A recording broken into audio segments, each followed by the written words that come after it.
Anne raised a point regarding the billions that are poured into Africa. I respect your faith, I respect the message you give, but why, to pass that message on, do you need the finery that you wear? Do you need the palace of the Vatican? Okay. Point made. I think we're going to go here. Archbishop, of which current Roman Catholic policy are you most ashamed?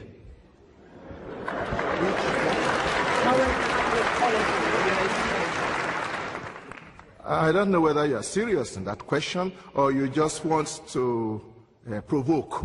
Because if all our Catholic policies are not just dreamt overnight by the Pope or anybody.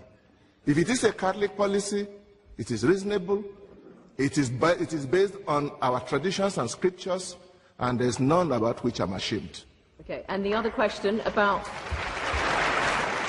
and I don't know what billions of that he says the Vatican has. The billions of this world, I think, are not in the Vatican. We know where they are, and they are not coming to Africa. On the contrary, Africa has been sucked dry by those people, those multinationals. They are the ones who should be bringing our money back to us. I think we are targeting the wrong place. I come from Africa, and the funds that come from church agencies for us are very important.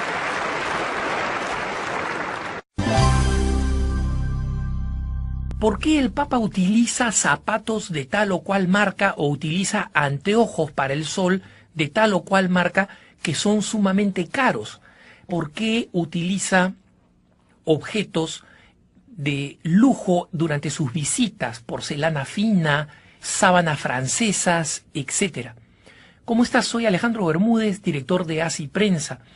Y esta pregunta fue hecha por uno de nuestros queridos usuarios que señalaba que le habían hecho estas preguntas hablándoles de por qué el Papa era tan, entre comillas, lujoso. No voy a hablar acá de los argumentos clásicos de por qué la Iglesia no vende sus riquezas y la reparte entre los pobres, porque ya en alguna ocasión he dicho que ese es un argumento propuesto por personas que no tienen más de 2 dígitos de coeficiente intelectual y 2 dígitos bien bajitos, ¿no? Porque si la Iglesia vendiera todos los tesoros que tiene, estos dejarían de ser públicos como son hoy día. Hoy cualquiera sin pagar puede entrar a San Pedro y ver el baldaquino, ver a la Piedad, o entrar gratis una vez por semana, como se puede, a los museos vaticanos y ver todas las bellezas que son tesoro de la humanidad custodiados por la Iglesia. Si las vendieran, pasarían a ser propiedad de algunos millonarios que los mostrarían a unos cuantos amigos millonarios, y toda esa grandeza artística y belleza creada por los grandes genios y custodiada por la Iglesia pasarían a ser cuestiones privadas y darían para darle 10 centavos de dólar a cada uno de los pobres del mundo.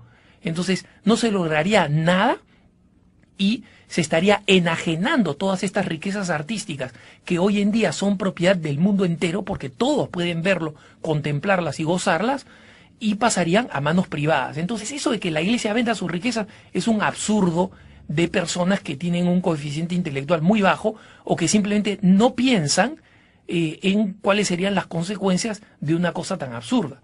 Pero vamos a los trajes del Papa.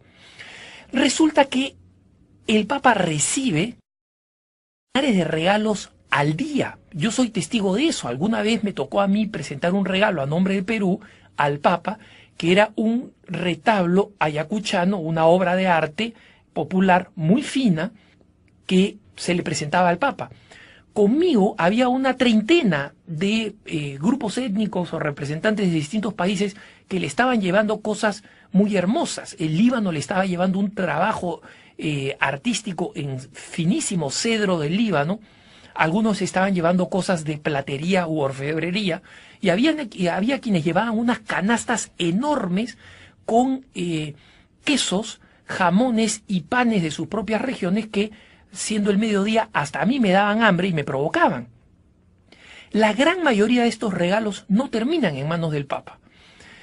Muebles finos, por ejemplo, que mueblerías le regalan al Papa constantemente, terminan siendo enviados a los dicasterios, a las distintas oficinas vaticanas, para que las puedan amoblar. Y eso, como es un regalo, sale infinitamente más barato que el Vaticano gaste dinero comprando muebles.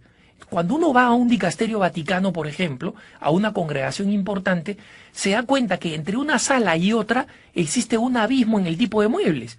Uno puede encontrar muebles tipo Luis XIV en una sala y en la siguiente encontrar muebles que estaban de moda en la década de los 60. En un dicasterio me explicaban, bueno, es que estos muebles se los donó una mueblería, muebles que estaban de moda en la década de los 60, cuando era Papa Juan XXIII, se los donaron a Juan XXIII. Entonces, lo que aparentemente parece el uso de objetos costosos y lujosos, en realidad terminan siendo muestra de la austeridad con que actúa el Vaticano y el mismo Papa. En el caso del Papa, por ejemplo, al Papa le donan centenares de pares de zapatos de las más diversas compañías, desde algunas compañías pequeñísimas al norte de Italia que hacen trabajos muy finos y de mucha calidad, hasta empresas conocidísimas de marcas destacadas. Lo mismo sucede con anteojos, con otro tipo de accesorios. Se los regalan al Papa. Y el Papa, justamente para ahorrarle dinero a la Santa Sede, en vez de salir a comprar zapatos o de salir a mandarse a hacer zapatos, prueba de entre los zapatos qué zapatos le quedan y los comienza a utilizar, especialmente este pontífice. Y cuando se habla de por qué se utilizó porcelana fina cuando el Papa viajó al Brasil, o sábanas francesas, que no sé de dónde salió eso. Y yo he estado en el Brasil, estuve cubriendo la visita del Papa, vi toda la información que había al respecto y no recuerdo ninguna mención a ninguna de estas cosas. Pero incluso así hubiera sido, no me sorprende. Si nosotros, cada uno de nosotros, cuando viene un visitante, tratamos de ofrecer lo mejor que tenemos, sacamos la vajilla de diario de la mesa y ponemos la vajilla de situaciones especiales, ¿cómo no vamos a esperar que los distintos países que reciban al Papa, por un gesto de caridad y de acogida y de benevolencia, no pongan lo mejor que tienen para recibir al Papa? No es que el Papa lo pide. A mí me consta cómo se preparan las visitas pontificias. Los enviados del Papa que van a ver los detalles del viaje, solamente se aseguran detalles de que el transporte sea un transporte seguro, que pueda funcionar a tiempo, que el horario no esté demasiado recargado, que la comida sea una comida sana, que no afecte la salud del Papa, y que el lugar del descanso sea un lugar suficientemente aislado como para que el Papa pueda estar protegido del ruido y pueda recuperarse físicamente con un buen sueño. Nada más. Quienes adelantan la visita del Papa no piden ni sábanas finas de seda, ni de oro, ni vajilla fina, no piden ninguna de esas cosas, jamás. Y el Papa, de todos los regalos que recibe, o los reparte para otros dicasterios de la Santa Sede si es que sirven para ahorrar dinero y para tratar de amoblar los dicasterios, o los utiliza para obras de caridad que muchas veces ni siquiera se mencionan.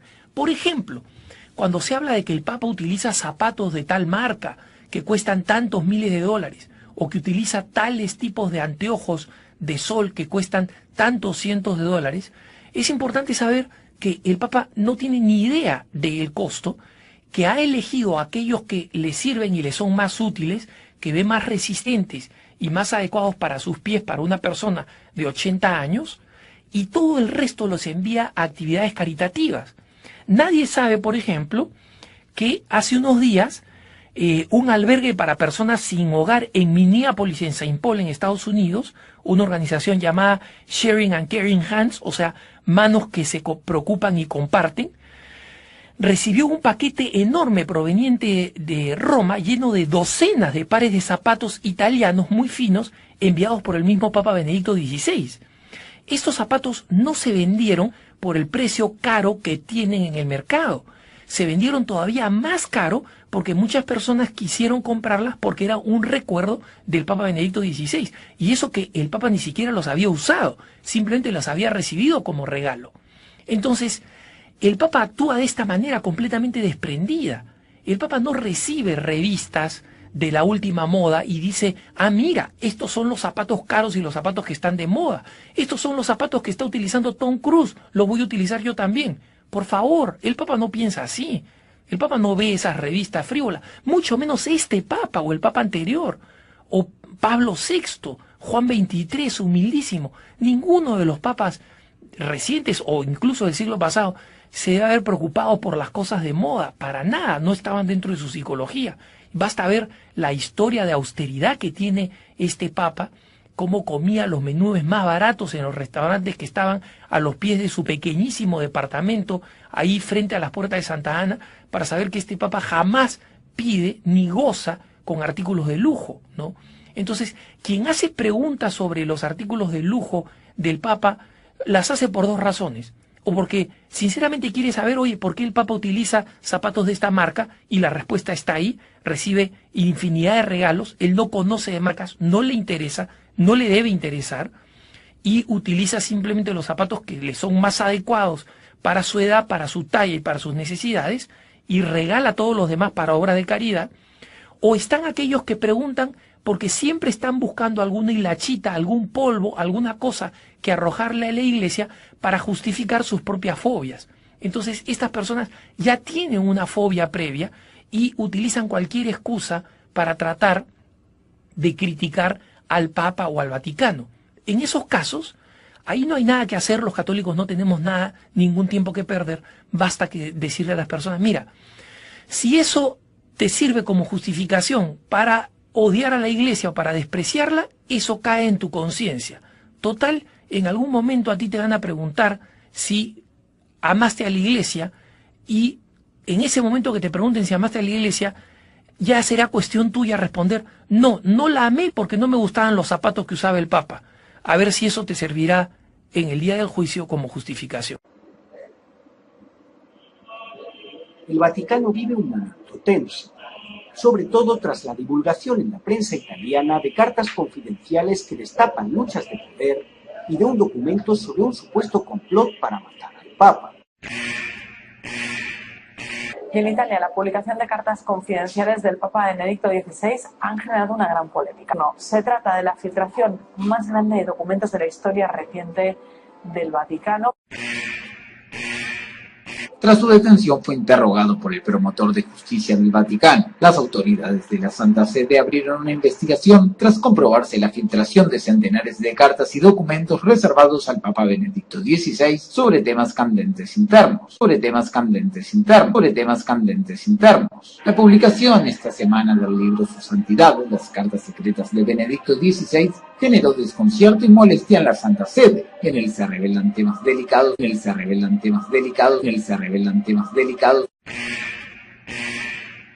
El Papa llama a la verdad y a la unidad en el domingo de Pentecostés, mientras sigue detenido en el Vaticano su mayordomo por revelar documentos secretos.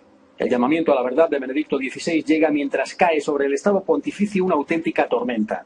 Corrupción en las arcas del Banco Vaticano, escándalos sexuales con los legionarios de Cristo e incluso la denuncia de un golpe de Estado Vaticano. Estarían implicados varios cardenales y arzobispos. En uno de los documentos se habla del eventual asesinato de Benedicto XVI. Ahora, vamos a los mitos que la prensa ha dado sobre las razones por las que el Papa ha renunciado. Vayamos a los mitos. El primer mito es el que el Papa no ha podido manejar la quiebra económica del Vaticano. Miren, vamos a aclarar primero la paja del contenido. La vez pasada veía un programa en una estación venezolana, una estación gobiernista, donde un muchachito que le ha dedicado más preocupación a su pelito que a sus argumentos, decía, el Papa ha renunciado porque sabe que se viene el escándalo del Banco Ambrosiano. El Banco Ambrosiano desapareció hace 20 años, no existe. En segundo lugar, este escándalo es culpa de que el banco está mal administrado, y hay que decir que justo después del Papa de la renuncia, el Vaticano cambió de presidente del Instituto de las Obras Religiosas, el IOR, que es el Banco del Vaticano. No el famoso Banco Ambrosiano, que fue un escándalo de malos manejos hechos por un banco que no era católico, pero donde el Vaticano había invertido recursos y que al reventar este banco le salpicó al Vaticano hace 25 años. Miren, hermanos, el Instituto Leo Pérez Religioso ha estado en quiebra toda su vida. Es decir, no el banco, pero el Vaticano en general. Es decir, ha estado en rojo todo el tiempo. ¿Por qué? Porque el Vaticano tiene una cantidad, a diferencia de otros países, tiene una cantidad de intervenciones caritativas de emergencia que no puede pronosticar. Si en un año hay 30 desastres, es política del Vaticano ser la primera organización en el mundo que colabore con un desastre. Y existe una oficina en la Santa Sede, en Secretaría de Estado, que está despierta 24, que tiene personal 24 horas al día, 7 días en la semana, para estar observando si se produce alguna emergencia a nivel internacional, para inmediatamente anticipar la ayuda de la Santa Sede. Y en consecuencia, es importantísimo comprender que, a diferencia de las grandes naciones que tienen enormes presupuestos y tienen presupuestos para ayuda internacional, la Santa Sede no la puede pronosticar. Por otro lado, administra instituciones que son fundamentales en países que están todavía dominados por la dictadura, como Cuba, como China, como Vietnam, como los países islámicos, donde los católicos o los cristianos la única fuente de información que tienen es Radio Vaticano. Y Radio Vaticano es este recurso extraordinario que cuesta muchísimo dinero por el sistema de onda corta, por lo caro del sistema. Y lo mismo que el Observatorio Romano. Los dos son importantes medios de comunicación que no tienen publicidad, que no tienen ningún tipo de ingresos, son solamente salidas. ¿Y dónde están los famosos tesoros del Vaticano? Los famosos tesoros del Vaticano de los que tanto hablan. La gente cree que está en alguna bóveda escondida, ¿no? Como Alibaba y los 40 ladrones, donde el Papa dice alguna frase y se abre la bóveda y entra y como Rico MacPato se pone a navegar ahí en sus doblones de oro. No es así. Los famosos tesoros del Vaticano están en el 90% a vista del público.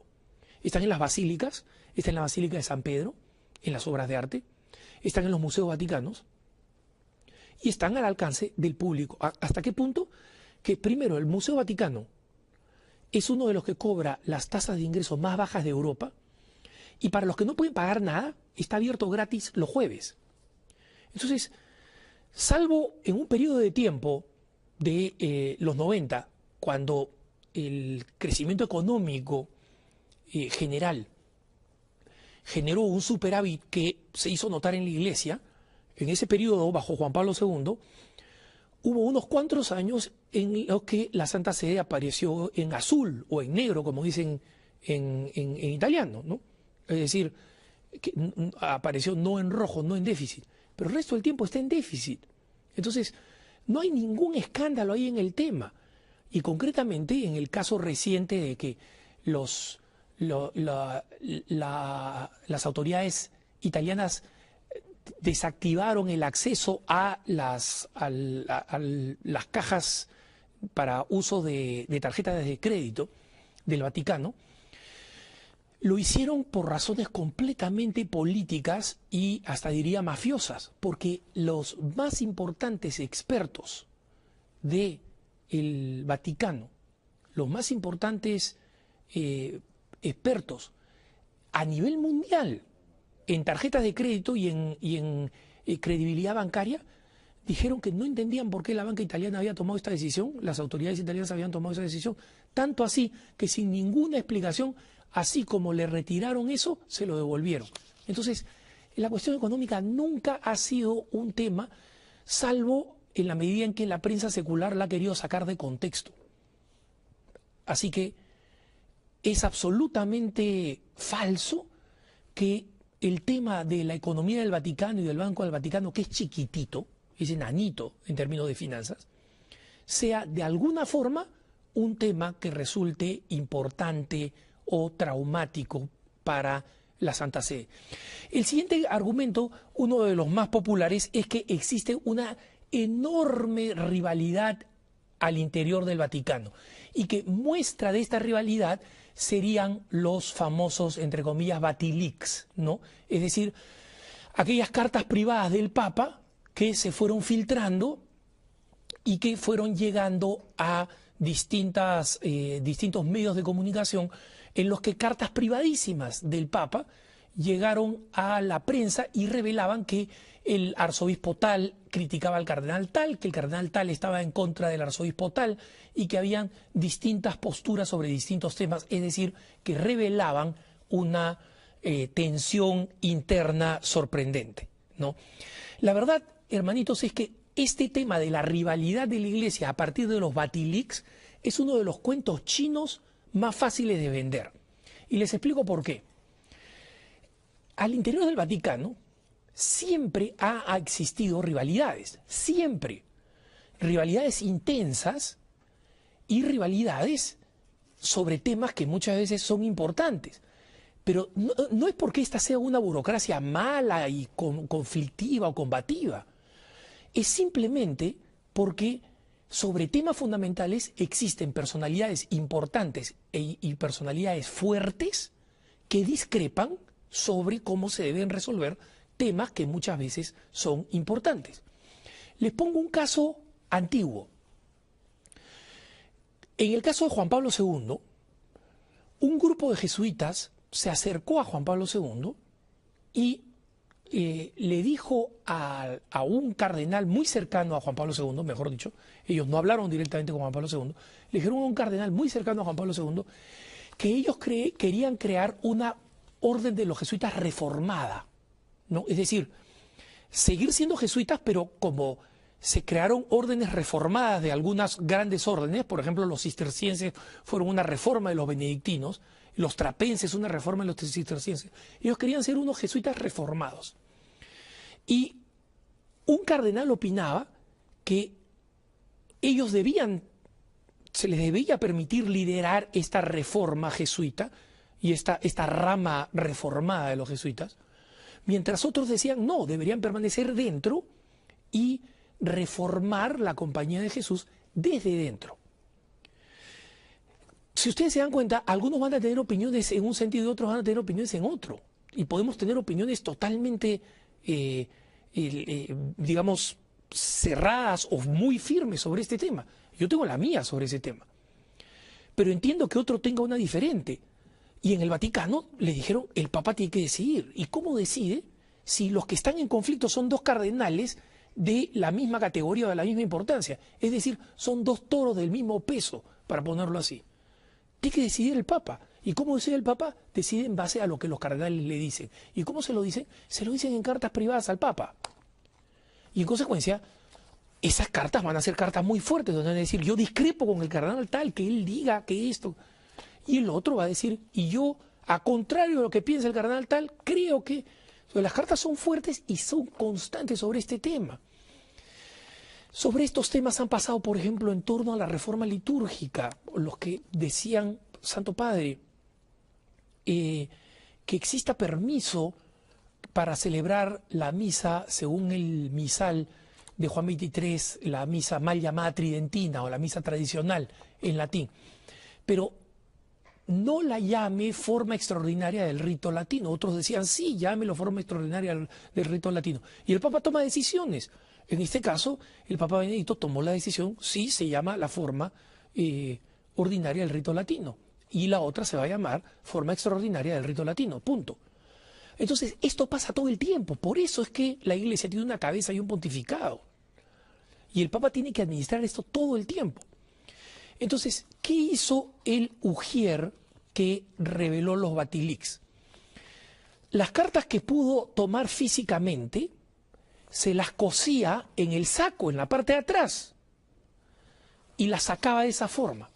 Las cartas que podía digitalizar mediante un escáner, mediante un digitalizador, las ponía en un USB que la ponía debajo de su corbata Michi, y así salía con esta información y la vendía. Y obviamente el tipo no era bruto, escogía entre el cerro de cartas que le llegan al Papa sobre los más variados temas y vio aquellas que podían llamar la atención. La carta del cardenal ya retirado, Darío Castrillón Hoyos, diciéndole al Papa que había escuchado que había un complot chino para atentar contra su vida. Entonces la gente, ¡oh! ¿No? Las cartas del arzobispo Viganó diciendo, yo quiero hacer una reforma económica dentro de la iglesia, por favor, no me saque. Pero otro cardenal pensaba, no, el arzobispo Viganó no está logrando hacer una reforma dentro de la iglesia, es un incompetente. Y eran opiniones controvertidas, encontradas. Entonces el Papa toma decisiones sobre eso, y esas decisiones el Papa puede no tomar la mejor decisión porque su infalibilidad no está en juego ahí. Las toma como la de cualquier tipo que está a la cabeza de una administración. Entonces, los Batilix se han presentado como, esta es una muestra imprecedente del grado de conflicto que existe en este pontificado, al interior de este pontificado. Mentira. Lo que es la prueba de un traidor que compartió estas cosas para hacerse famoso y para ganar dinero vendiendo estas cosas a la prensa. Paolo Gabriele, a quien además el Papa, después de que recibió la sentencia, le perdonó y le dio un trabajo nuevo en un hospital, ¿no? Entonces, la prensa ha tratado de hacer una interpretación de, sí, entonces existen estos bandos dentro del Vaticano, este se pelea con este se pelea con este. Pero hermanitos, las cartas de los Batilix deben ser el 1% de todas las cartas que recibe el Papa, máximo. Entonces, díganme ustedes, ¿cómo se puede armar un rompecabezas de 10.000 piezas con 10 piezas? ¿Cómo se puede armar un rompecabezas de 10.000 piezas con 100 piezas? No se puede. Entonces, es importante comprender que los Batilix, convertidos en emblema del gran escándalo de división que hay dentro de la Iglesia, es una payasada, es una mentira. Primero, les digo una cosa, los conflictos son muchos más, sobre muchos más temas y mucho más intensos que lo que ha mostrado el Batilix. Y siempre lo han sido, porque eso sucede en toda organización. Y lo que les puedo decir por experiencia propia, cuando tengo la oportunidad de hablar con funcionarios en la Santa Sede, que son mis amigos, de los que me he ido haciendo amigos a lo largo de los años, encuentro que son personas que se estiman, pero que piensan totalmente distinto el uno del otro sobre cómo se deberían resolver distintos casos. Y a buena hora que existen esas opiniones, porque sería catastrófico que el Papa lo único que tuviera que hacer para gobernar es ponerle el sello a ideas que llegan todas uniformes y homogéneas, en vez de tener que discernir, decidir entre opiniones contrapuestas que son muchas veces igualmente inteligentes. Por eso ven ustedes la importancia fundamental del Papa. Entonces, Benedicto XVI es un Papa que ha venido del interior de la curia. Él sabía que eso funcionaba. Él mismo, dentro de su dicasterio de la Congregación para la Doctrina de la Fe, ha tenido que lidiar con todas estas opiniones contrarias. Sí, que a este teólogo hay que condenarlo. No, este teólogo no hay que condenarlo. Él ha tenido que lidiar durante 23 años con eso. Él sabía perfectamente lo que significaba el papado. Por tanto, decir que el Papa se va porque hay una gran fuente de discrepancia en la Iglesia es como decir, sí, ese papá abandonó su hogar porque sus hijitos hacían ruido, lloraban y se portaban mal. ¿Qué cosa es una familia? Es un lugar donde los niñitos, entre otras cosas, lloran, chillan y se portan mal. Entonces, el que diga, sí, se fue porque este trauma inesperado de tener una familia donde los hijitos a veces se portan mal, fue imposible y tuvo que renunciar. No mojen que no hay quien planche, pues, ¿no? El siguiente argumento es la de los escándalos de los abusos sexuales. Miren, hermanos, este es un tema ante todo que la prensa enemiga nunca va a dejar en paz a la Iglesia. Los escándalos de abusos sexuales, primordialmente el que se refiere al padre Marcial Maciel, fundador de la Legión de Cristo, y muchos otros, muchísimos otros que no involucran al padre Maciel, sino que a un número alto de sacerdotes en distintos países, como es en Estados Unidos, como es en Irlanda o fue en Bélgica, por ejemplo. Es importante señalar que estos escándalos existieron, pero que muy pocos han hecho más que la Santa Sede para resolver estos problemas. Y uno de los principales líderes para resolver estos problemas ha sido el Papa Benedicto XVI. Primero, porque él fue el que tomó las medidas respecto del padre Maciel y respecto de otros sacerdotes. Él fue el que hizo, cuando estaba en Congregación para la Doctrina de la Fe, que los problemas de los delitos graves de los sacerdotes salieran de la Congregación para el Clero, donde se veían todos los problemas de sacerdotes y lamentablemente estos problemas de escándalos sexuales entraban dentro de la lista y se demoraban una eternidad como lamentablemente porque toma tiempo para poder decidirlos, y los pasó a una oficina especial de Congregación para la Doctrina de la Fe, donde se dedica especialmente a lidiar con esta basura. No solamente se encontró con las víctimas en los distintos países, sino que además ha establecido una serie de normas que son absolutamente visibles para cualquier católico, si visita la página web del Vaticano. Si ustedes van a la página del Vaticano, que pueden ver en pantalla, hay una página dedicada exclusivamente a los temas de abusos sexuales en la primera página del Vaticano. Vayan ustedes a vatican.va, escojan su idioma y en el costado izquierdo van a ver un logotipo que los lleva a la página que ustedes ven en pantalla sobre los abusos sexuales, donde están todas las normas, las políticas, las enseñanzas, las nuevas normas establecidas por la Congregación para la Doctrina de la Fe a pedido del Papa Benedicto XVI, las decisiones que se han tomado, los mensajes que han dirigido a determinados países heridos por estos casos, como son a Irlanda y Estados Unidos, lo que el Papa le ha dicho específicamente a algunos episcopados, y las normas nuevas que se han establecido, que son las más severas que existen en este momento en el planeta. Este tema ha sido enfrentado y ha sido resuelto. Lo que el mundo quiere, cuando ustedes lean cuáles son las razones que da el mundo, lo que el mundo quiere es que los abusos sexuales, entre comillas, lleven a la Iglesia a ser más transparente, entre comillas. ¿Qué cosa quieren que la Iglesia haga? Primero, que viole el secreto de confesión.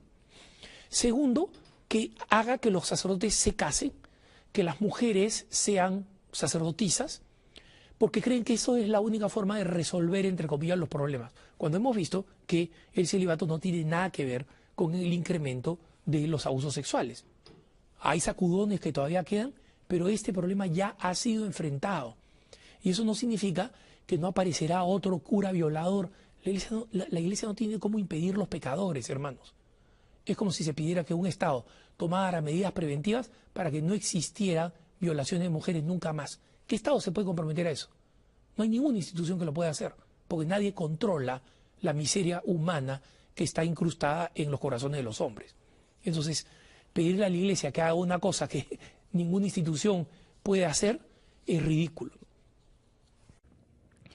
Las cruzadas fueron un movimiento que duró desde 1095, cuando se convocó la primera cruzada, hasta el 1270, donde fue la octava. Fueron 8 intentos de la cristiandad convocada por los papas para tratar de recuperar el Santo Sepulcro. La historia es, en síntesis, la siguiente.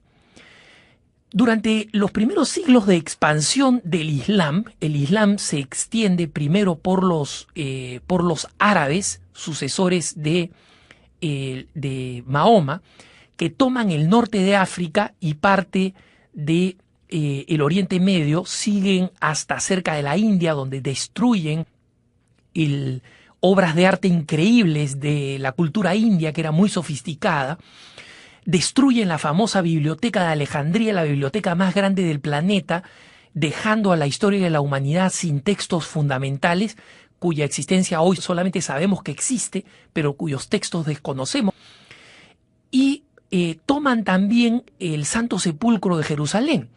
Sin embargo, durante los primeros siglos, durante los primeros 4 siglos, los musulmanes garantizan que los cristianos que peregrinaban masivamente al Santo Sepulcro, habían caminos de peregrinación al Santo Sepulcro desde Inglaterra, desde Francia, desde Italia, donde miles de peregrinos iban al lugar más santo para la historia de la cristiandad, el Santo Sepulcro precisamente. Sin embargo, el problema llega cuando en el 1009 el Califa Hakem ordena la destrucción del Santo Sepulcro, ordena la destrucción de todos los establecimientos cristianos, la persecución brutal de los cristianos, le cortan la cabeza, etc. Y el 1027 destruyen el protectorado franco, es decir, de los reyes franceses, y para el 1070 Jerusalén es tomada completamente por los musulmanes, impidiendo que los cristianos lleguen, matando a los cristianos que vivían ahí, y para el 1092 todas las diócesis de Asia Menor y de Siria, todas las diócesis que habían sido fundadas por San Pablo y por sus sucesores, son destruidas y tomadas por los musulmanes, y comienza un proceso de expansión de los musulmanes hacia Occidente, cuando los reinos cristianos estaban completamente divididos. Existía un emperador supuesto, pero ese emperador no tenía ninguna autoridad sobre los reyesuelos que estaban completamente divididos y enfrascados en peleas internas en Europa. Solamente el prestigio del Papa, de Urbano II, que en 1095, es decir, 3 años después de la destrucción de las grandes sedes de Asia que permanecían en posesión de los cristianos, que finalmente son destruidas, responde a un llamado de los cristianos de Oriente, que ya se habían separado de Occidente, los ortodoxos, y convoca a una primera cruzada. Las cruzadas sucesivas tienen distintas suertes, alguna de ellas, como la de el famoso Ricardo Corazón de León, logra tomar Jerusalén, la Tierra Santa, llegar a un acuerdo con los musulmanes, con Solimán el Magnífico, para que los cristianos puedan llegar, para que existan puestos cristianos y Tierra Santa esté abierta a los cristianos, pero estas se vuelven a cerrar y finalmente las cruzadas, en su intento de tomar Tierra Santa, fracasan una detrás de la otra. La séptima cruzada, liderada por San Luis, rey de Francia, termina con su captura y hay que pagar una fortuna para recuperarlo. Y la octava cruzada, también bajo la dirección de San Luis, rey de Francia, acaba con la muerte de San Luis, con una enfermedad, camino a Jerusalén y finalmente con un retiro desastroso de los cristianos. Es decir, que desde ese punto de vista las cruzadas fracasan. Pero ¿qué cosa dicen los historiadores? Si no hubiera sido por el prestigio del pontificado que llamó a estas cruzadas, Occidente simplemente no existiría. ¿Por qué? Porque gracias a las cruzadas, por primera vez el Islam, después de 5 siglos de haber atacado a los cristianos y de haber ido tomando paso a paso los principales reinos cristianos y de haber tomado las principales diócesis cristianas, convirtiéndolas a la fuerza al Islam, asesinando a los cristianos en el Oriente Medio y ya subiendo por los países balcánicos, acercándose a lo que hoy en día es Hungría y Austria, hubieran seguido adelante y no hubiera habido un solo ejército cristiano capaz de oponérsele, porque los reyes suelos que se peleaban entre sí, los reyes francos, los reyes de Inglaterra, los reyes visigóticos en España, que se peleaban entre sí, no hubieran podido jamás juntar un ejército capaz de detener a los musulmanes, ¿no? Y en consecuencia, las cruzadas tuvieron el efecto de poner a los musulmanes a la defensiva y solamente los prestigios de los papas fueron capaces de unir a estos ejércitos relativamente grandes que costaron una fortuna. Muchos reyesuelos, muchos líderes cristianos quedaron completamente empobrecidos por las cruzadas y ciertamente hubo episodios vergonzosos, como la Cuarta Cruzada, en la cual los cruzados cristianos que debían unirse a los cristianos ortodoxos para llegar hasta Jerusalén, se unen a un reyesuelo de Constantinopla que tenía pretensiones sobre el trono y terminan destruyendo Constantinopla, es decir, atacando a hermanos cristianos en vez de seguir camino a Jerusalén. Los ortodoxos todavía resienten esa división espantosa que además fue condenada por el Papa por haberse convertido en un saqueo vil de Constantinopla. Es decir, existen muchos episodios dentro de las cruzadas, como por ejemplo la masacre de musulmanes y de judíos cuando se toma Jerusalén en la conquista de Ricardo Corazón de León, que fue una cruzada exitosa en la toma de Jerusalén, pero donde se matan a los musulmanes, se los masacra, y también a los judíos que no tenían nada que ver en el pleito. Ellos también habían sido víctimas de los musulmanes en cada una de las tomas islámicas. Entonces, dentro de la cruzada existen episodios, como en toda guerra, que son vergonzosos, pero la justicia de las cruzadas es totalmente aceptable desde el punto de vista moral. Primero, porque fue en defensa de los hermanos cristianos que estaban siendo masacrados durante siglos por los musulmanes, y en segundo lugar, porque históricamente terminarían siendo una defensa que garantizó la existencia de la cristiandad. Va a tomar mucho tiempo hasta la victoria de los cristianos en las puertas de Viena contra el Imperio Otomano, contra el Imperio turco, recién en el siglo XVII, para detener finalmente los intentos de los musulmanes de tomar Europa. Y si hubieran tomado Europa, hubieran tomado el Vaticano, hubieran tomado toda la cristiandad, hubieran tomado Occidente, y hoy en día todos los intelectuales occidentales, incluso los anticristianos, incluso los agnósticos y ateos, o habrían muerto o estarían de rodillas mirando a la Meca para rezarle a Mahoma y a Alá, y lo mismo hubiera sucedido con América Latina. Por lo tanto, los cristianos no tenemos por qué avergonzarnos de las cruzadas. Reconociendo los excesos que se produjeron, fue un evento histórico fundamental para garantizar la existencia no solo de la cristiandad, sino de Occidente, incluyendo a aquellos pensadores occidentales que hoy en día critican a la Iglesia y critican incluso las cruzadas.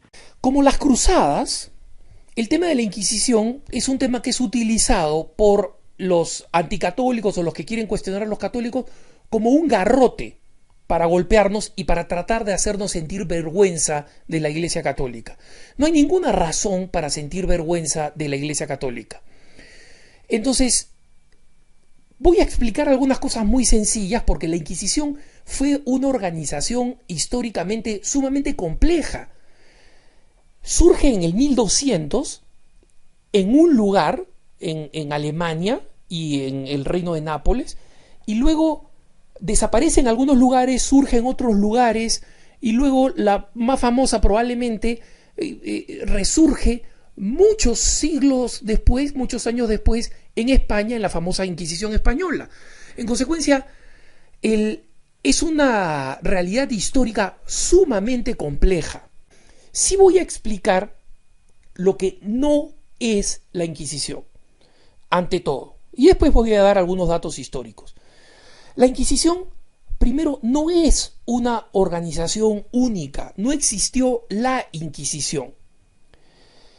En el 1200, el rey Federico II, un rey alemán que se proclamaba católico, pero que en realidad era sumamente interesado, hacía alianzas con los musulmanes, muchas veces para desventaja de otros reyes o reinos católicos, le pidió al Papa que le concediera unos teólogos, que le ofreciera unos teólogos que le permitieran descubrir o investigar el tema de los herejes. ¿Y esto por qué?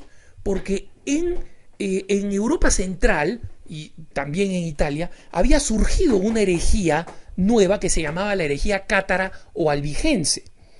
Y como este emperador, no sin razón, consideraba que se necesitaba una unidad religiosa para poder mantener la unidad política, decidió que todos los herejes debían recibir el mismo castigo que recibía cualquiera que atentaba contra la vida del emperador, porque al ser herejes y al romper la paz y crear división, ponían en riesgo la unidad del imperio. Entonces, le piden al Papa comisarios, en latín inquisitores, es decir, de ahí viene el nombre Inquisición, le pide unos comisarios que básicamente son unos teólogos, que van y pueden decir, sí, mira, este es hereje, lo que sostiene es herético.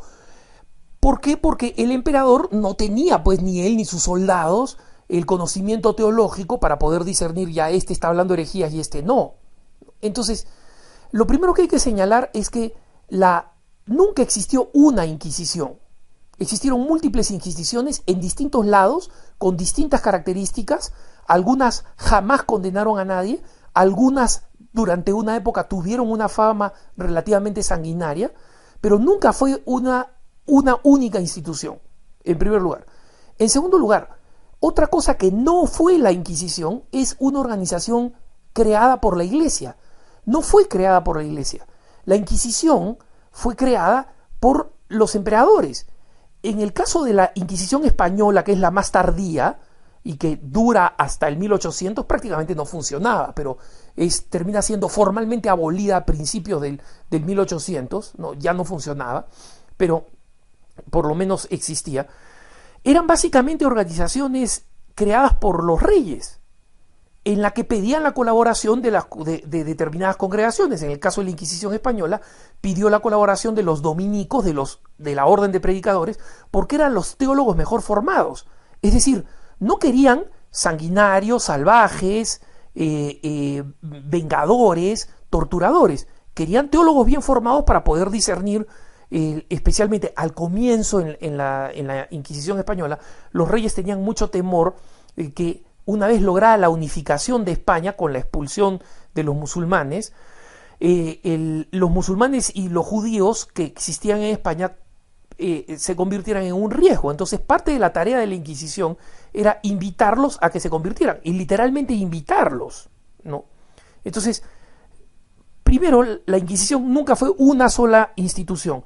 Segundo, no fue una institución fundamentalmente de la Iglesia. Es verdad que la Iglesia Católica creó lo que se conoce como el Santo Oficio, que investigaba las herejías. Pero el Santo Oficio investigaba fundamentalmente los aspectos teológicos de las herejías y establecía penas, pero que eran penas usualmente suaves. Por ejemplo, en el caso de Galileo que señalaba que la Biblia tenía que ser cambiada porque la Tierra giraba alrededor del Sol y no al revés, murió de causas naturales en su casa, atendido por su hija, que era una monja, ¿no? Que la pusieron, el Vaticano se la puso para que lo sirviera y la atendiera y lo cuidara, ¿no? Entonces, esa es otra de las características. No fue una institución fundamentalmente eclesial. El inquisidor general, o sea, el superior de la Inquisición, en España era establecido por el rey, no por la Iglesia. En tercer lugar, otra cosa que no es la Santa Inquisición, que no fue la Inquisición, es una organización dedicada exclusivamente a torturar, matar, quemar y producir todo tipo de barbarie justificada en la religión contra cualquier tipo que tuviera algún tipo de duda, o que pensara, o que fuera, como hoy se dice, que lo hiciera por ser un, entre comillas, librepensador. Algunos personajes controvertidos existieron, tipo Girolamo o Jerónimo Savonarola, o el fraile Torquemada en España. Sí, algunas figuras controvertidas existieron que exageraron, que quemaron a algunas personas, pero esa no era la forma de operar de la Inquisición, no lo era. Existían juicios y básicamente procuraban, en el caso de España, evitar las herejías. Entonces, han existido santos que, porque traían una teología nueva o una aproximación mística nueva, que fueron interrogados por la Inquisición. San Ignacio de Loyola, el fundador de los jesuitas, fue interrogado por la Inquisición. Santa Teresa de Jesús, por escribir sus moradas del castillo interior, fue interrogada por la Inquisición. San Juan de la Cruz fue interrogado por la Inquisición. Algunos de ellos fueron torturados, matados, quemados, prohibidos posteriormente de realizar sus obras. No, ahí están, ¿no? ¿Y quiénes eran personajes que interrogaban? Un teólogo durísimo, pero importantísimo para la tradición teológica de la Iglesia, como el teólogo Melchor Cano, un dominico durísimo. ¿Quieren saber otro fiscal que trabajaba para la Inquisición y que era amado y respetado por los musulmanes por la delicadeza y generosidad que tenía para tratarlos y para animarlos a que se convirtieran al catolicismo?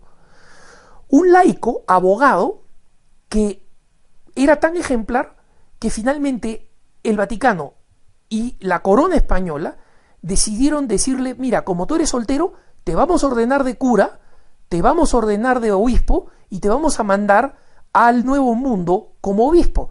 Este señor se llama Santo Toribio Alfonso de Mogrovejo, segundo arzobispo de Lima y patrono del episcopado latinoamericano. Él fue un inquisidor.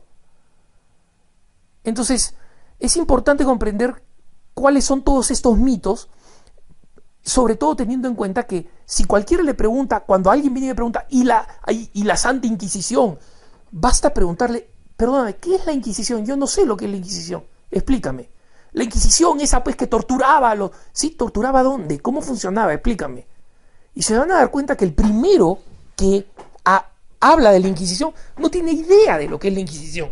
Es un mito, es un garrote utilizado contra los católicos, y que basta un pequeño grupo de preguntas para que simplemente se note que no saben nada. Ahora, no voy a defender lo indefendible. La Inquisición fue en general una institución siempre buena, siempre sana. No. ¿Fue fundamental para mantener la unidad católica? No fue fundamental. ¿Fue importante? Sí, cumplió un papel importante para mantener la unidad católica.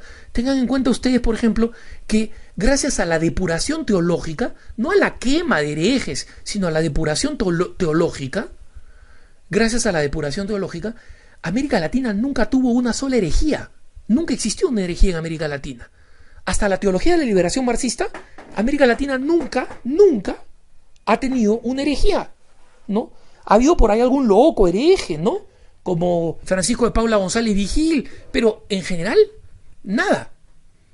Entonces, es muy importante comprender que la verdad hay que entenderla con bastante claridad y no dejarnos impresionar cuando quieren agredirnos con el tema de la Inquisición, porque los abusos que cometieron personas que trabajaron en la Inquisición, de esas pidió perdón el Papa Juan Pablo II en el Jubileo del 2000, pero claramente dijo, pedimos perdón por la falta de aquellos hermanos nuestros que no actuaron con fe. Jamás dijo, pedimos perdón por la institución de la Inquisición, porque la institución de la Inquisición nunca fue lo que está en el mito de los anticatólicos.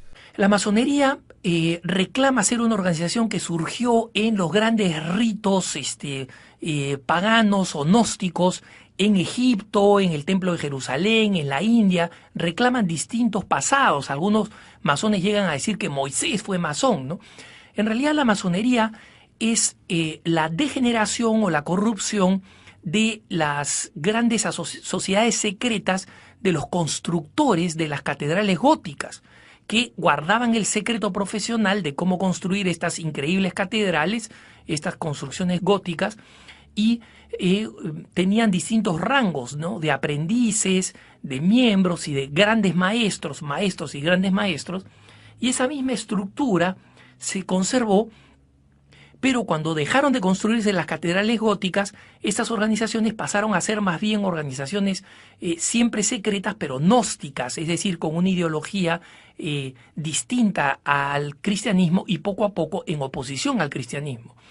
Algunos señalan que la masonería se funda alrededor de 1717 en Inglaterra, ¿no? Y estas organizaciones, como se sabe, vienen precisamente de la tradición de los antiguos albañiles que tenían estas organizaciones secretas. Eran católicos, pero guardaban el secreto de la construcción de las catedrales, ¿no? Justamente el nombre franc-maçon o masón significa albañil en francés, mason en inglés significa albañil también. En español no se utilizó el nombre albañil para describir al masón, sino que se utilizó el término afrancesado o en inglés de masón, ¿no? Entonces, ese es el origen de la masonería y va adquiriendo un contenido cada vez más anticlerical en Inglaterra a raíz de el apoyo que daban al Estado anglicano en contra de los católicos, y en Francia por la influencia de la Revolución Francesa profundamente anticatólica. Los masones estuvieron detrás de la expulsión de los jesuitas de América Latina y finalmente detrás de su supresión. Tuvieron una influencia muy importante cuando la dinastía de los Borbones en España reemplaza a la de los Habsburgo. Pero en América Latina tienen distinta influencia. Las primeras logias masónicas fueron probablemente logias independentistas que tuvieron este carácter secreto, digamos, de las logias masónicas, sobre todo para preservar los proyectos y las conspiraciones antirrealistas, antiespañolas para lograr la independencia. Así surgió una logia independentista llamada Lautaro, por ejemplo, que algunos dicen que a la que perteneció San Martín, don José de San Martín, o que Bolívar perteneció a una logia masónica. Es muy posible que ellos hayan pertenecido a logias que guardaban los secretos de cómo movilizar la independencia. Pero que San Martín, don José de San Martín, un profundo y devoto católico, fuera masón, es algo que la historia ha demostrado que es falso. De Bolívar es muy probable que haya pertenecido, pero muy probable también que lo haya hecho con un sentido de oportunismo político y militar para lograr, digamos, el secreto y las coaliciones que necesitaba para su campaña independentista a lo largo de América, especialmente cuando partió de la Gran Colombia y llegó hasta el Perú, y luego logró la creación del Estado boliviano, de la nación boliviana y también de la nación ecuatoriana, ¿no? Entonces, es importante comprender que esta masonería fue tomando distintos tonos dependiendo de los países, ¿no? En Chile fue muy fuerte en un momento, tanto así que en el siglo XIX las logias masónicas culpaban a la creencia católica, como ellos la llamaban, a hechos tan fortuitos como la caída de un techo de un templo donde murieron varios católicos dentro de una iglesia católica en el siglo XIX. La masonería decía que si es que no se creyeran en esas sandeces como es el catolicismo, esa gente no hubiera muerto. En Uruguay tuvo una influencia muy fuerte la masonería francesa en determinar una legislación profundamente anticlerical al punto de generar el país que hoy conocemos de Uruguay con el índice más bajo de católicos y con unas leyes que todavía son profundamente anticuadas. Pero en México los masones llegaron a la sangre en la persecución a los católicos y por consecuencia la peor masonería en América Latina en términos de anticlericalismo fue y ha sido y probablemente sigue siendo la mexicana. No hay que recordar que entre los 20 y los 30, durante más de una década, de manera intermitente, la masonería fue la que provocó la guerra cristera, tratando de suprimir radicalmente las iglesias, que se cerraran los templos, que la iglesia católica dejara de existir en México. Así de radical. Obviamente hubo un gran levantamiento católico que propició la guerra cristera y que le costó a México tantísimos mártires como los que existen actualmente y como los que están todavía en proceso de beatificación. Entonces, ¿hasta qué punto la masonería, como nos pregunta este querido radioescucha, este hermano que nos sigue a través de Así Prensa, cuál es la influencia que actualmente tiene la masonería a nivel latinoamericano? Es difícil de evaluar. ¿Por qué? Porque la masonería de alguna manera ha conspirado contra su propia identidad al convertirse en un club de beneficios. En el Perú, por ejemplo, es muy usual que personas del Poder Judicial o de los militares formen parte de la masonería por razones básicamente de su propia carrera. Existe la leyenda o la realidad de que es más fácil progresar dentro del Poder Judicial o prosperar dentro de la jerarquía militar si es que se es masón. Entonces, las personas no tienen propiamente una ideología anticatólica, participan de la masonería por razones de beneficio personal. Sin embargo, es importante constatar que la ideología masónica, por más que los masones digan que no existe contradicción entre la masonería y cualquier otra religión, incluyendo la católica, sí tiene una serie de principios que la hacen, digamos, ideológicamente anticatólicas.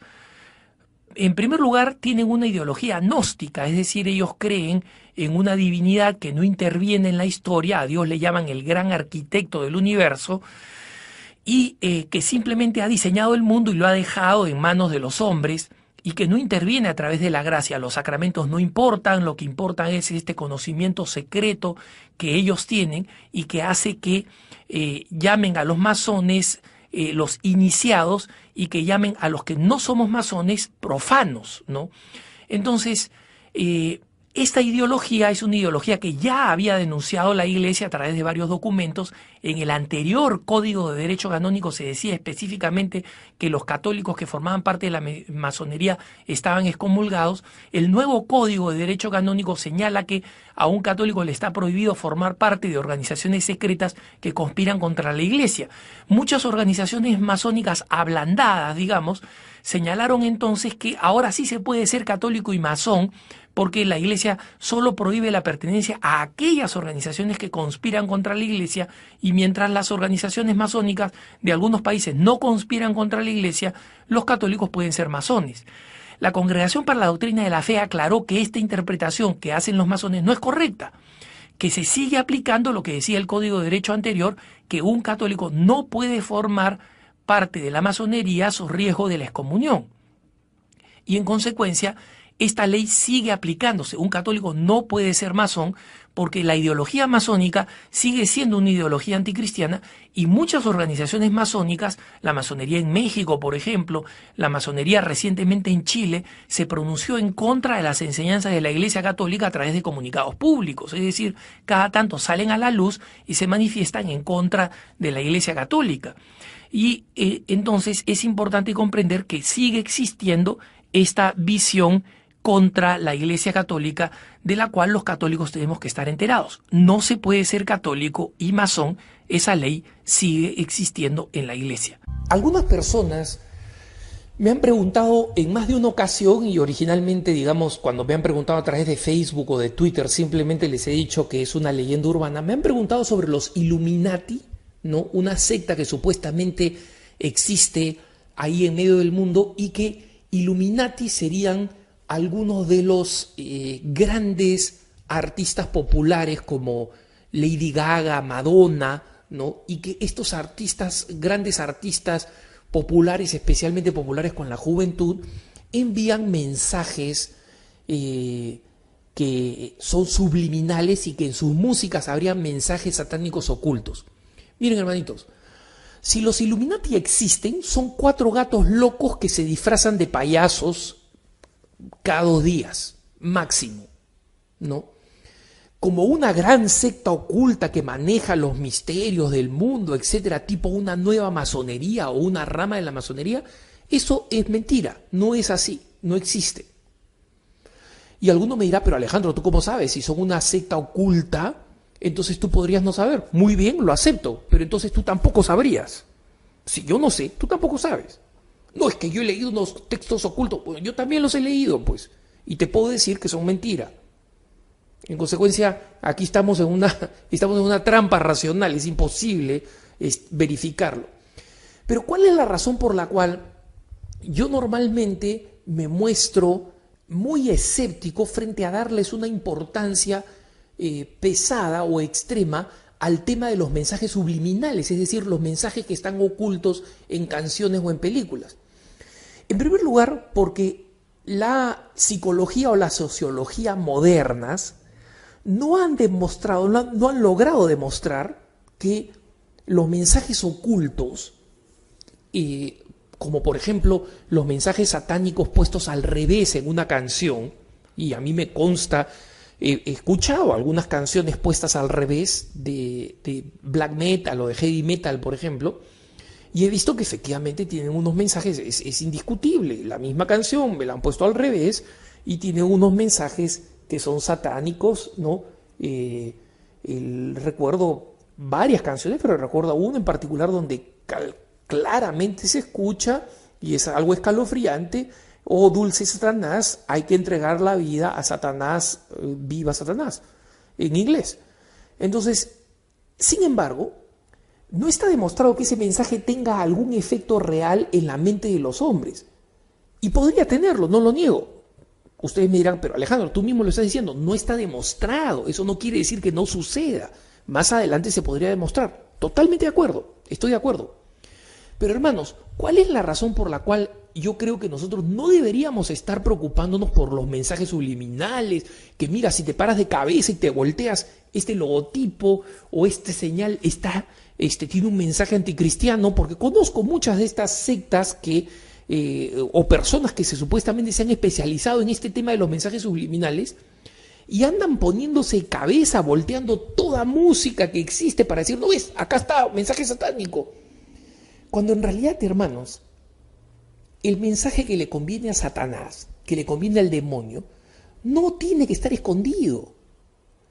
Cuando Lady Gaga sale adelante, es un modelo con patas de todos los antivalores. Cuando Madonna sale adelante y quiere irritar a los católicos presentándose crucificada, etc., y Lady Gaga trata de imitarla utilizando fórmulas de imaginería cristiana para tratar de ofender a los católicos, eso está mal, está muy mal, pero es lo de menos. Eso es burdo, es vulgar. En el pasado los católicos se sorprendían. Lady Gaga ha utilizado imágenes mucho más ofensivas contra los católicos que lo que usó Madonna, pero la gente comienza a darse cuenta, ese es un golpe publicitario para que los católicos la critiquen, entonces se arme una controversia en la prensa y al final terminen consiguiendo más ventas y más publicidad. Enseña que el aborto está bien, que cada uno haga lo que se le da la gana. ¿Para qué se necesita ir a buscar mensajes ocultos? Sus canciones cantan las glorias del sexo entre personas jovencitas sin ningún tipo de fidelidad, sin ningún sentido sobre la verdadera sexualidad, ¿para qué se necesitan buscar mensajes ocultos? ¿Se dan cuenta? Si nosotros cuando le hacemos caso a estas teorías de la conspiración de que existen los Illuminati, de que hay que estar atentos a la canción, estamos buscando el mosquito y se nos cuela el camello.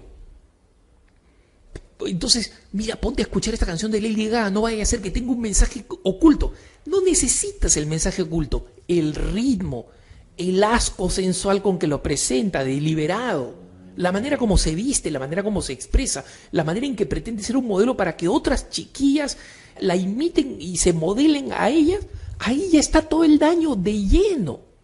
Entonces, es una astucia más del mal el tratar de hacernos prestar atención a algo diminuto que puede estar escondido en alguna parte y existir o no existir, cuando el mal que hacen es evidente, grotesco, grosero y a todas vistas. Esa es la razón por la cual yo tengo un tremendo escepticismo a la teoría de la conspiración, porque generan un cierto prurito, un cierto ardor, una cierta picazón por entender, qué cosa pasa acá, qué cosa pasa allá, cuál es el mensaje secreto y oculto acá, y hace que nosotros terminemos abriendo la boca y comiéndonos todas las aberraciones que estas ideologías, que estos artistas, que el mundo en general nos puede presentar. En realidad, este punto de vista es para responder algunas preguntas que realizaba un lector de Así Prensa sobre el tema del antisemitismo, y que básicamente se realizaba primero en el contexto que todos conocemos. Hay una gran euforia por el hecho de que el Papa haya levantado la excomunión a uno de los 4 obispos lefebristas, que resulta ser pues un antisemita mondo y lirondo que niega el Holocausto y que lo ha negado desde hace mucho tiempo. La Iglesia, cuando levanta la excomunión sobre la ordenación episcopal, no significa ninguna aprobación de las locuras que cree este y cualquiera de los otros 3 lefebristas cuyos pensamientos al detalle no conozco. Pero obviamente ha habido todo un furor bastante alimentado por la prensa, que cuando ve una ocasión para atacar a la Iglesia lo hace, y también por el mismo concepto de algunos grupos judíos, y digo esto de forma muy específica, algunos grupos como la famosa Liga Antidifamación, que tiene como punto de partida ideológico que el Evangelio por sí mismo es antisemita y que en consecuencia hay que empujar a los cristianos, a los católicos especialmente, a de alguna manera aguar, ¿no?, a disolver lo que enseña Jesucristo en el Evangelio.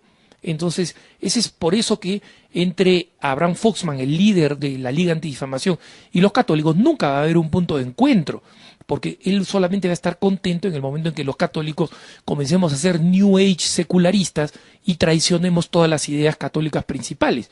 Pero ese es un problema de un grupo pequeño, bastante vociferante, muy bien financiado, pero que no representa de ninguna manera a la mayoría de la comunidad judía.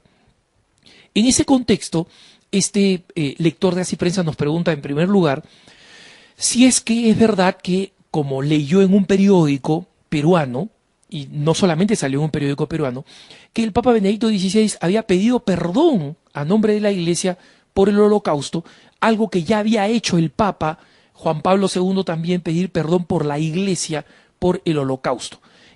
Y si es que era una buena idea que en algunos países como Alemania se normara, es decir, se estableciera una ley como la que existe en Alemania, y también tengo entendido en Holanda y en Bélgica, hasta donde yo sé, no sé si en otros países, donde negar el Holocausto es un crimen, es delito.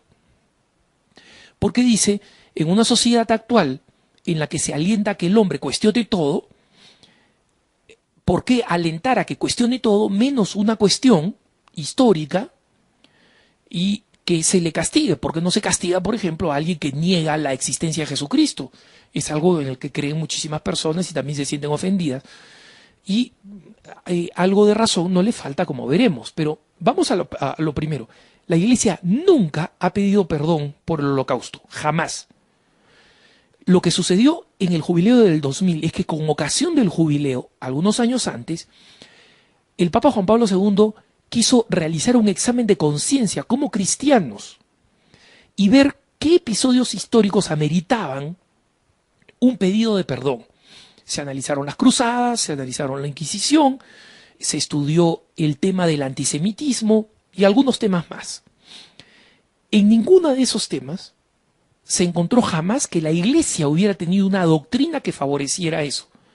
La Iglesia jamás tuvo una doctrina que alentó el antisemitismo, y mucho menos el Holocausto. El Holocausto lo hizo un gobierno pagano secular como el de Hitler, que sostenía todos los principios que son la negación de la doctrina cristiana. El hombre puede por sí solo, la trascendencia y el éxito se logra acá, existe una raza superior que es mayor y mejor que la del resto de seres humanos, todo lo contrario y opuesto a lo que enseña la Iglesia Católica. Y por eso sacerdotes católicos, algunos de ellos santos como Titus Brandsma, por ejemplo, o como San Maximiliano Kolbe, y muchos otros obispos y sacerdotes menos conocidos, terminaron en la cárcel porque se opusieron a la doctrina de Hitler precisamente en base a los principios cristianos, no como héroes civiles, sino en base a los principios cristianos. Entonces, el Papa, especialmente el Viernes Santo, en el jubileo de 2000, el Papa Juan Pablo II pidió perdón por aquellos hijos de la Iglesia que en su conducta habían sido escandalosos.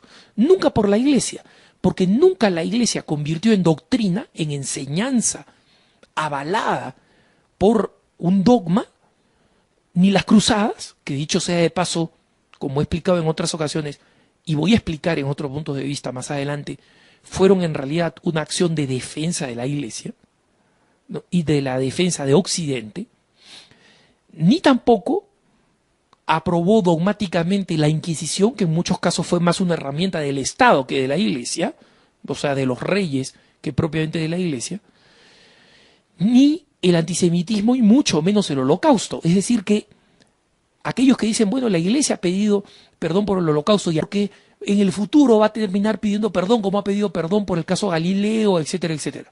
Esa es una argumentación completamente ridícula, porque estos temas que sostienen la Iglesia son temas centrales en su disciplina. Los otros temas fueron temas que nunca la Iglesia definió disciplinariamente. Hubo un número de católicos probablemente involucrados en una o en otras, pero ciertamente en el antisemitismo muy poco. Al contrario, fueron los católicos, y muchos católicos han sido reconocidos como justos entre las naciones, que es el máximo título que pueden dar los judíos, es el equivalente a la canonización católica, ¿no?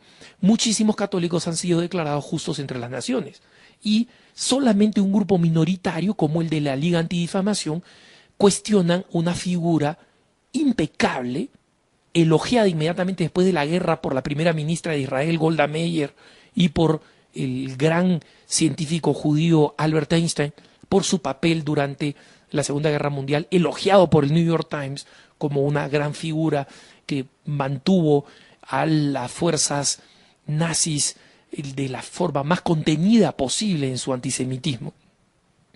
Salvo esas excepciones, es claro que la Iglesia tuvo una posición completamente contraria a la del nazismo, y muchos pagaron las cuentas de eso. Así que la Iglesia no ha pedido ni va a pedir perdón por el Holocausto porque no le corresponde. Ciertamente va a denunciar la tontera mental, porque básicamente ni siquiera es un tema doctrinal, que alguien niegue el Holocausto o niegue la tragedia del Holocausto simplemente por una cuestión de números. No, en realidad no mataron 6 millones, fueron 2 nomás, como si 2 millones fueran pocos o como si 350.000, 750.000 fueran pocos. Es una locura, ¿no? Igual, o sea, que exista una decisión sistemática de un Estado, de un gobierno o de cualquier poder para eliminar a un grupo de seres humanos, como los turcos eliminaron a los armenios cristianos, como Stalin eliminó a los católicos ucranianos, como los eliminan hoy en día en distintas naciones a los cristianos, incluyendo a los católicos. Esas son tragedias que la Iglesia tiene que rechazar, que los cristianos tienen que rechazar por sentido común, no por doctrina, por sentido común.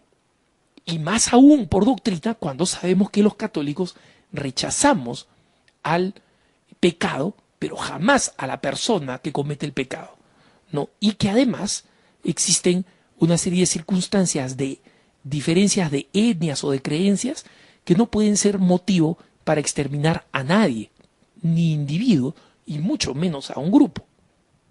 Entonces, respecto de que eso se haya convertido en una ley en Alemania, ese es un tema que ya no es un tema de la Iglesia y de los católicos. Acá el amigo que nos escribe hace algunas observaciones de sentido común. Dice, esto no puede terminar siendo contraproducente. Mi opinión personal puede terminar siendo contraproducente, en efecto. Es más, dentro de la comunidad judía existen varias comunidades, varios rabinos y voceros importantes, muy importantes, que advierten en contra de este exceso en la defensa y en el mantenimiento del recuerdo del Holocausto, porque consideran que no se puede abusar de la presentación del Holocausto como la única tragedia en la historia, sino que hay que ponerla dentro de la lección de todas las grandes tragedias para justamente prevenir el antisemitismo, que un abuso del Holocausto puede crear una fatiga mental donde efectivamente termine algunas personas pensando hoy en día, en una época de escepticismo, no los católicos, pero sí en un número grande de personas no creyentes, escépticas, diciendo de repente todo esto es propaganda, porque hoy en día cada vez existe un mayor escepticismo frente a las ideas impuestas. Y varios de estos líderes judíos se oponen a que exista una ley específica que condene como crimen la negación del antisemitismo, porque dicen, ¿por qué no es crimen la negación de otros hechos históricos? ¿No? Existen revisionistas para todos, y lo único que hace esta ley es terminar convirtiendo a los revisionistas en héroes, ¿no? Entonces, pero ese es un tema de debate interno de la comunidad judía para ver cómo manejan de la manera más razonable este tema sin que se cree, como dice estos varios intelectuales judíos, una fatiga contra el Holocausto. Pero, efectivamente, acá este es un tema de opinión y sobre todo de debate interno de la comunidad judía. Lo que a los católicos nos corresponde y nos va a corresponder siempre es rechazar cualquier tipo de eliminación de seres humanos simplemente porque pertenecen a un grupo específico, porque son judíos, porque son armenios, porque son ucranianos, porque son no nacidos y están todavía en el vientre de la madre. Es un tema de principio oponerse a la eliminación de cualquier ser humano porque creemos, por una razón de fe, que todo ser humano ha sido creado a imagen y semejanza de Dios y posee una dignidad única e inalienable. ¿Qué cosa es la separación iglesia-estado? ¿Qué cosa significa? ¿Y qué relación tiene especialmente con los obispos? Esta es una pregunta que nos hace una lectora de Así Prensa, donde nos señala que su nación es una nación que oficialmente se declara como, digamos, religión de la nación, la religión católica apostólica romana. Muy probablemente esta estimada lectora sea de Costa Rica, porque no recuerdo otra nación que todavía mantenga la catolicidad como oficial de la nación. Eso sucedía en la gran mayoría de nuestros países, en Chile, en Argentina, en Perú, en Ecuador, etc. Pero la última vez que eso sucedió, por ejemplo, en el Perú, fue en la Constitución de 1933. Posteriormente, las constituciones en general han declarado que el Estado es laico, que la nación no afirma ninguna religión específica. Sin embargo, la mayoría de estas constituciones, salvo aquellas que son particularmente anticlericales, como son la de México, la de Uruguay o la del Brasil, en su origen, reconocen el papel histórico que cumple la Iglesia Católica en la constitución de la nacionalidad. Esta amiga, sin embargo, nos pregunta respecto de algo específico. Nos dice, ¿qué cosa sucede o cómo funciona esta separación Iglesia-Estado en aquellos países donde los obispos reciben un sueldo de parte del Estado? Efectivamente, en algunos países, muy pocos, la mayoría, los obispos reciben sueldos por parte del Estado. Algunas personas consideran que este sueldo puede ser escandaloso. Primero consideran que es injusto, ¿por qué no otros ministros de otras religiones no reciben este sueldo? Y cuál es la razón, si es que esto no desprestigia o de alguna forma mina o daña la separación iglesia-estado y daña la credibilidad de la iglesia en términos de autonomía. Explico todos estos temas. Comenzamos por los más sencillos, después te explico cuál es la razón histórica por las cuales algunas naciones le pagan sueldos a los obispos. En países como el Perú o Argentina, por ejemplo, nadie puede decir que los beneficios que el Estado puede pagarle a la Iglesia, de alguna forma, afectan su autonomía.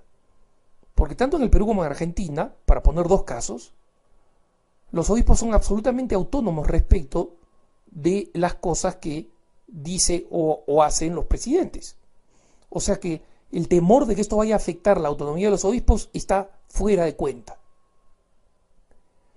En segundo lugar, el tema de que si es injusto que la Iglesia Católica reciba un reconocimiento especial y con este reconocimiento especial reciba, por ejemplo, un beneficio como puede ser el pago de estos sueldos a los obispos, si eso no viola la separación Iglesia-Estado o es una injusticia respecto de los otros cultos. No, no lo es. Y lo explico por una razón. En primer lugar, la cuestión de los sueldos, como digo, y ahora voy a abordarlo, tiene razones históricas muy importantes que no todo el mundo conoce y que es importante conocer. Y en segundo lugar, que es absolutamente indiscutible que la Iglesia Católica ha cumplido un papel histórico en la constitución de nuestros estados. Nuestros estados no son solamente consecuencia de la conquista española y de las revoluciones independentistas. Tanto en la conquista española como en las revoluciones independentistas, el clero y la Iglesia Católica cumplió un papel fundamental en la constitución de la peruanidad, de la argentinidad, de lo que hace que Chile sea Chile, lo que hace que Costa Rica sea Costa Rica, que Colombia sea Colombia, que México sea México. Nadie puede imaginar nuestras naciones sin este componente de la fe. Es más, en algunos casos, ni siquiera es imaginable en términos territoriales. El Perú no tendría Amazonía si no fuera por los misioneros católicos del siglo XIX. Argentina no tendría el sur ni la Patagonia si no fuera por los salesianos, el primer obispo salesiano de la historia. A pesar de ser una congregación italiana, europea, el primer obispo salesiano fue un obispo de la Patagonia en Argentina. Chile no tendría un dominio real sobre la región del sur, el Chiloé, si no fuera por los misioneros católicos. Y las famosas iglesias de madera del Chiloé son precisamente testimonio de esa realidad. Entonces, es importante comprender que nuestras naciones son de naturaleza católica. Sin embargo, si es que en una de nuestras naciones, dígase Costa Rica, el Perú, Chile, Argentina, México, quedara un solo católico, eso no le quita que la nación tenga una deuda histórica para con la Iglesia Católica, para con la Virgen de Guadalupe en México, para con los elementos que le dan identidad a nuestras naciones, el Cristo de Esquipulas en Guatemala, y así sucesivamente. Podría Nuestra Señora de Suyapa en Honduras. Podríamos hacer una lista de lo que sucede en Puerto Rico, en República Dominicana, en Panamá, como la identidad cristiana, la presencia de los misioneros, la llegada de los primeros evangelizadores en la República Dominicana, que ¿por qué creen que se llama República Dominicana y su capital Santo Domingo? Justamente por motivos obvios. Entonces, es importante comprender cómo la identidad nacional de nuestros países está íntimamente ligada a esta realidad. Ahora vayamos al tema específico de aquellos países donde que son una minoría en América Latina, donde se le paga un sueldo a los obispos. La razón por la que se paga el sueldo es por una cuestión de deuda histórica económica explícita en nuestras naciones. Y les voy a poner un caso concreto, el caso concreto de Perú. En el Perú, en el siglo XIX, el Perú tuvo una trágica guerra, la Guerra del Pacífico, con nuestros queridos hermanos de Chile.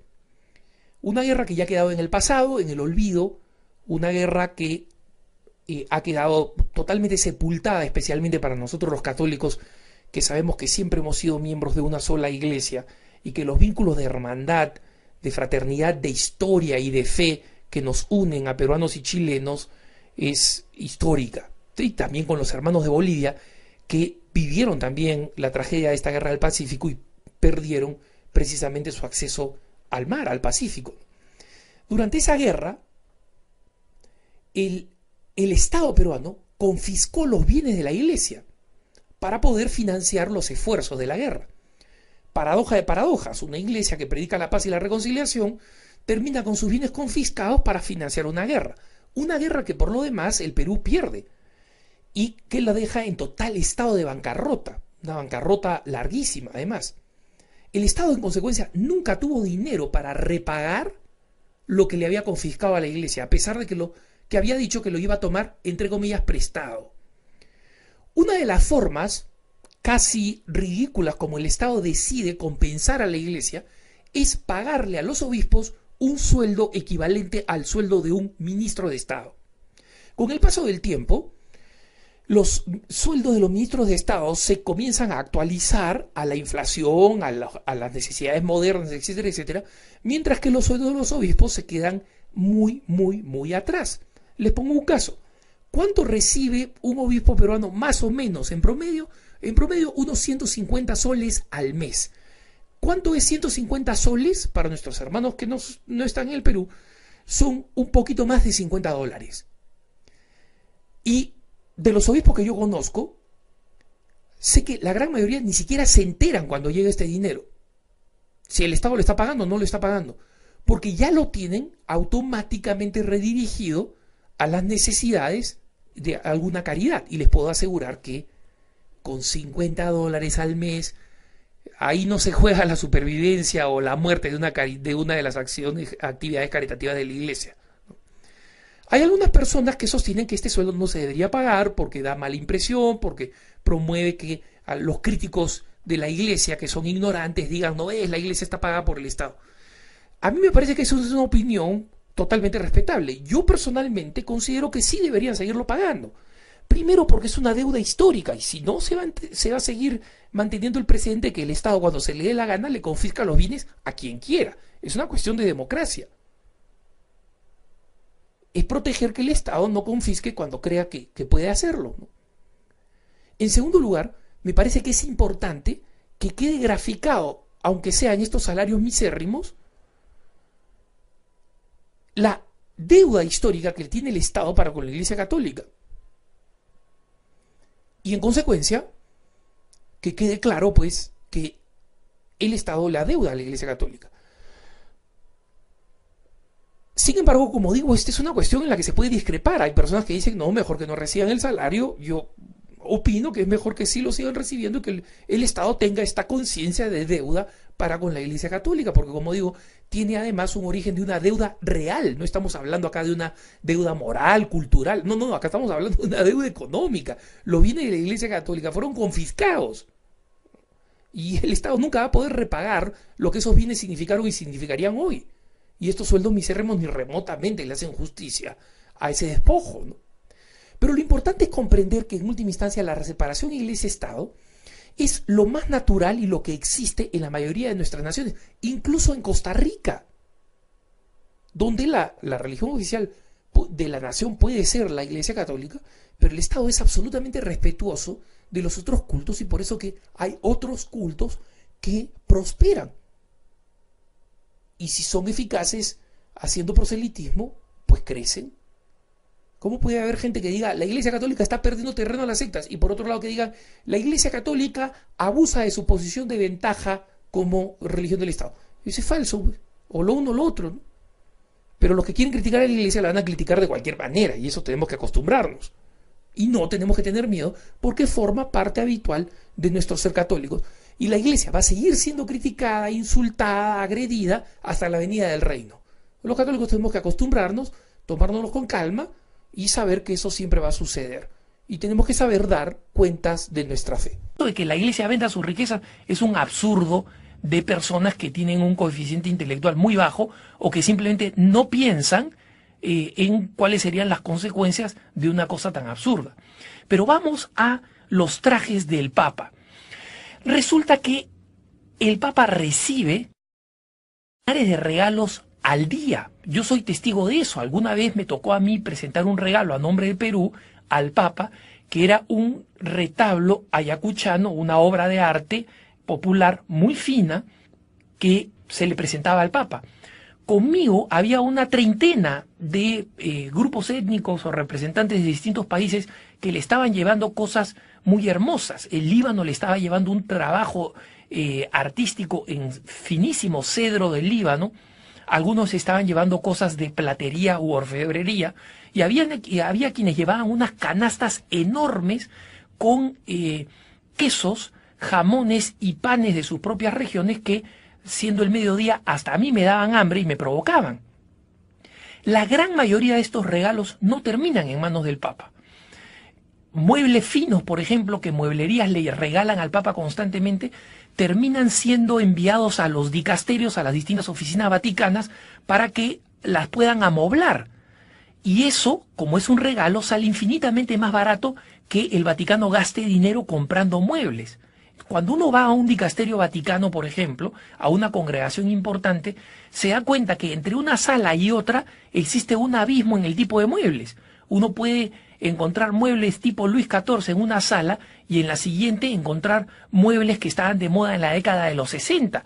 En un dicasterio me explicaban, bueno, es que estos muebles se los donó una mueblería, muebles que estaban de moda en la década de los 60, cuando era Papa Juan XXIII, se los donaron a Juan XXIII. Entonces, lo que aparentemente parece el uso de objetos costosos y lujosos, en realidad terminan siendo muestra de la austeridad con que actúa el Vaticano y el mismo Papa. En el caso del Papa, por ejemplo, al Papa le donan centenares de pares de zapatos de las más diversas compañías, desde algunas compañías pequeñísimas al norte de Italia que hacen trabajos muy finos y de mucha calidad, hasta empresas conocidísimas de marcas destacadas. Lo mismo sucede con anteojos, con otro tipo de accesorios. Se los regalan al Papa.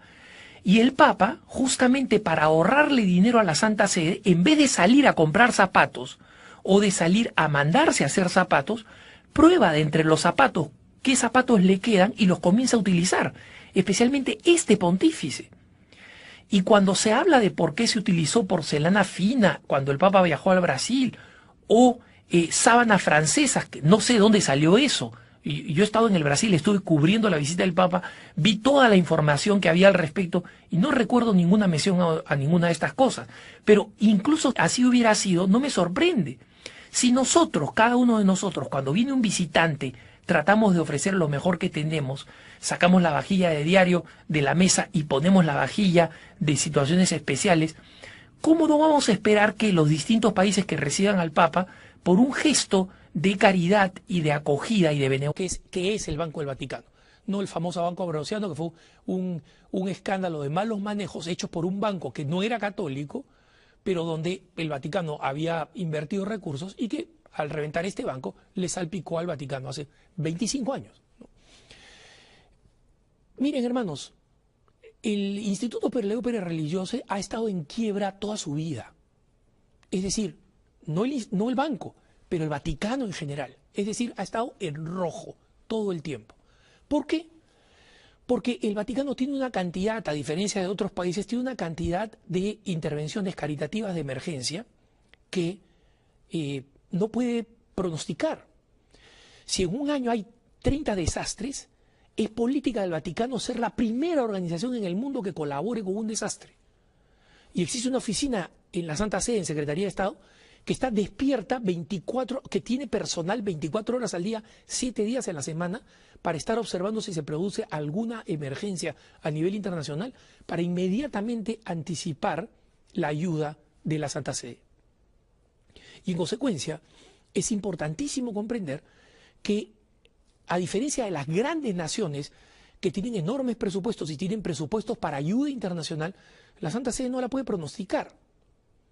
Por otro lado, administra instituciones que son fundamentales en países que están todavía dominados por la dictadura, como Cuba, como China, como Vietnam, como los países islámicos, donde los católicos o los cristianos la única fuente de información que tienen es Radio Vaticano.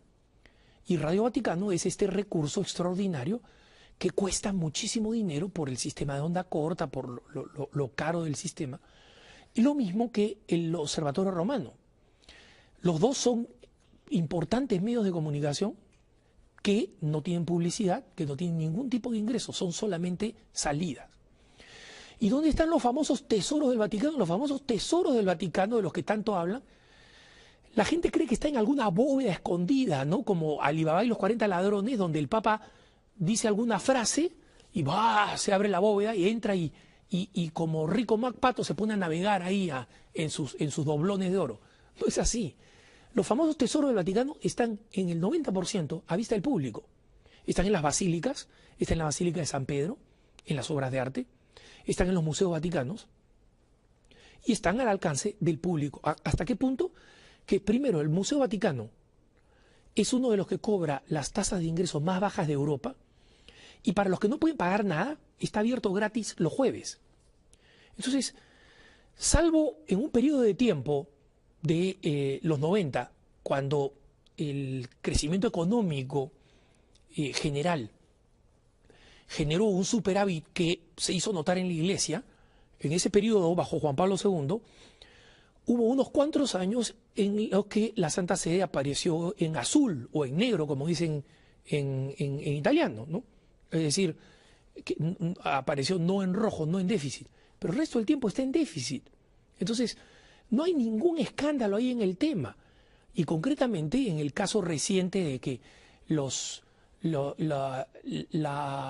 autoridades para sus necesidades y regala a todos los demás para obras de caridad, o están aquellos que preguntan porque siempre están buscando alguna hilachita, algún polvo, alguna cosa que arrojarle a la Iglesia para justificar sus propias fobias. Entonces estas personas ya tienen una fobia previa y utilizan cualquier excusa para tratar de criticar al Papa o al Vaticano.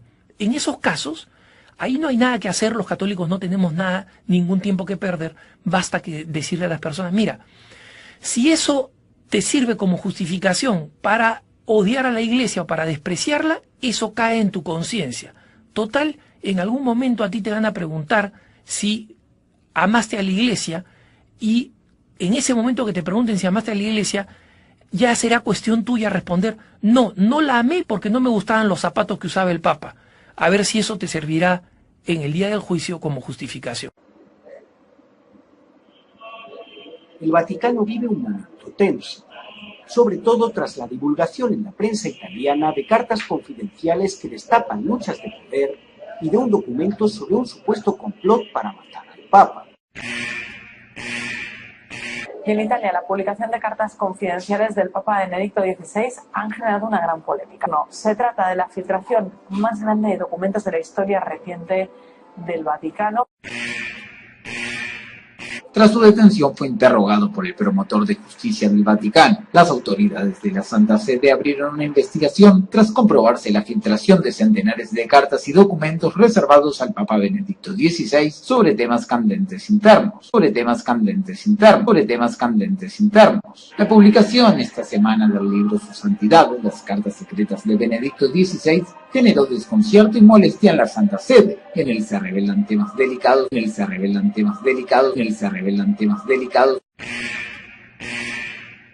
El Papa llama a la verdad y a la unidad en el domingo de Pentecostés, mientras sigue detenido en el Vaticano su mayordomo por revelar documentos secretos. El llamamiento a la verdad de Benedicto XVI llega mientras cae sobre el Estado Pontificio una auténtica tormenta. Corrupción en las arcas del Banco Vaticano, escándalos sexuales con los legionarios de Cristo e incluso la denuncia de un golpe de Estado Vaticano.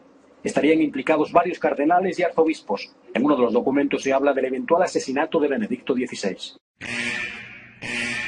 Ahora, vamos a los mitos que la prensa ha dado sobre las razones por las que el Papa ha renunciado. Vayamos a los mitos.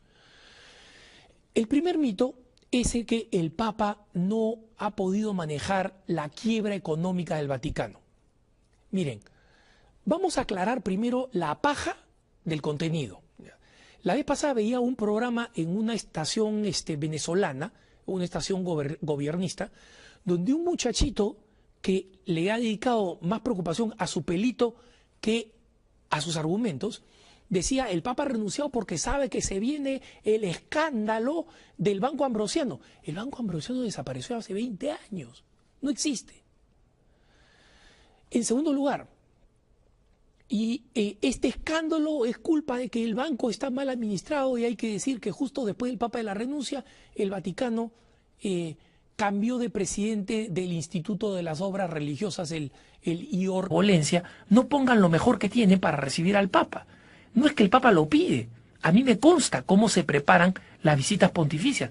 Los enviados del Papa que van a ver los detalles del viaje solamente se aseguran detalles de que el transporte sea un transporte seguro, que pueda funcionar a tiempo, que el horario no esté demasiado recargado, que la comida sea una comida sana, que no afecte la salud del Papa, y que el lugar del descanso sea un lugar suficientemente aislado como para que el Papa pueda estar protegido del ruido y pueda recuperarse físicamente con un buen sueño. Nada más. Quienes adelantan la visita del Papa no piden ni sábanas finas de seda, ni de oro, ni vajilla fina, no piden ninguna de esas cosas, jamás.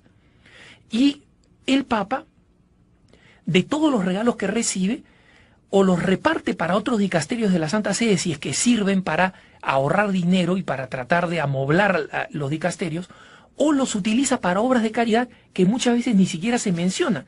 Por ejemplo, cuando se habla de que el Papa utiliza zapatos de tal marca que cuestan tantos miles de dólares, o que utiliza tales tipos de anteojos de sol que cuestan tantos cientos de dólares, es importante saber que el Papa no tiene ni idea del costo, que ha elegido aquellos que le sirven y le son más útiles, que ve más resistentes y más adecuados para sus pies, para una persona de 80 años, y todo el resto los envía a actividades caritativas.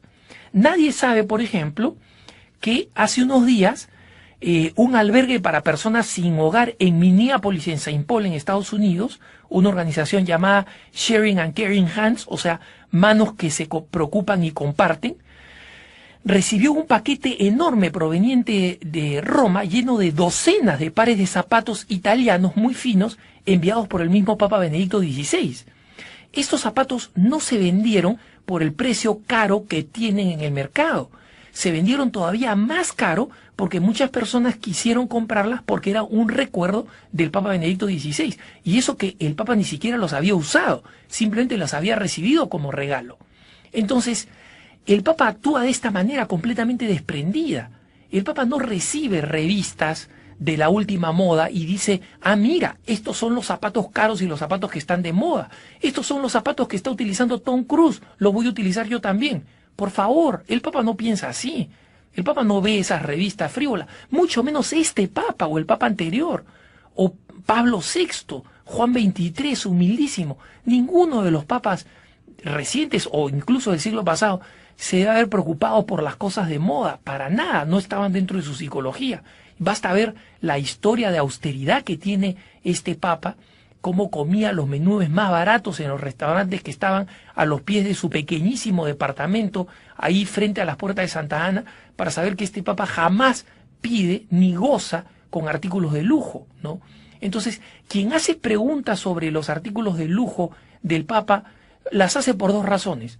O porque sinceramente quiere saber, oye, ¿por qué el Papa utiliza zapatos de esta marca? Y la respuesta está ahí, recibe infinidad de regalos, él no conoce de marcas, no le interesa, no le debe interesar, y utiliza simplemente los zapatos que le son más adecuados para su edad, para su talla.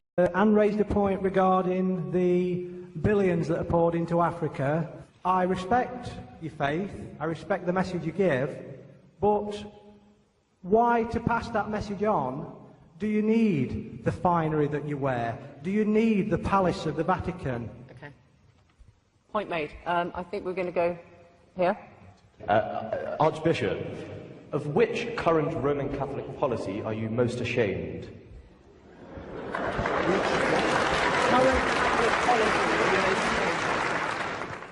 I don't know whether you're serious in that question or you just want to provoke, because if all our Catholic policies are not just dreamt overnight by the Pope or anybody. If it is a Catholic policy, It is reasonable. It is based on our traditions and scriptures, and there's none about which I'm ashamed. Okay, and the other question about...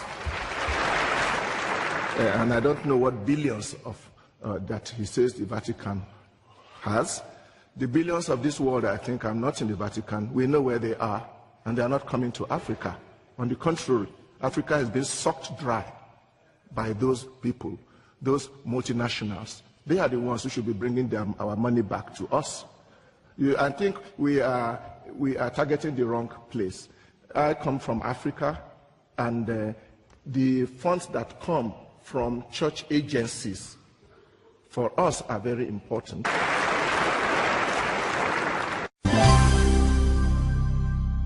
¿Por qué el Papa utiliza zapatos de tal o cual marca o utiliza anteojos para el sol de tal o cual marca que son sumamente caros? ¿Por qué utiliza objetos de lujo durante sus visitas, porcelana fina, sábanas francesas, etcétera? ¿Cómo estás? Soy Alejandro Bermúdez, director de ASI Prensa. Y esta pregunta fue hecha por uno de nuestros queridos usuarios que señalaba que le habían hecho estas preguntas hablándoles de por qué el Papa era tan, entre comillas, lujoso. No voy a hablar acá de los argumentos clásicos de por qué la Iglesia no vende sus riquezas y la reparte entre los pobres, porque ya en alguna ocasión he dicho que ese es un argumento propuesto por personas que no tienen más de 2 dígitos de coeficiente intelectual y 2 dígitos bien bajitos, ¿no? Porque si la Iglesia vendiera todos los tesoros que tiene, estos dejarían de ser públicos como son hoy día. Hoy cualquiera sin pagar puede entrar a San Pedro y ver el baldaquino, ver a la Piedad, o entrar gratis una vez por semana, como se puede, a los museos vaticanos y ver todas las bellezas que son tesoro de la humanidad custodiados por la Iglesia. Si las vendieran, pasarían a ser propiedad de algunos millonarios que los mostrarían a unos cuantos amigos millonarios, y toda esa grandeza artística y belleza creada por los grandes genios y custodiada por la Iglesia pasarían a ser cuestiones privadas y darían para darle 10 centavos de dólar a cada uno de los pobres del mundo. Entonces no se lograría nada y se estaría enajenando todas estas riquezas artísticas que hoy en día son propiedad del mundo entero, porque todos pueden verlo, contemplarlas y gozarlas, y pasarían a manos privadas. Entonces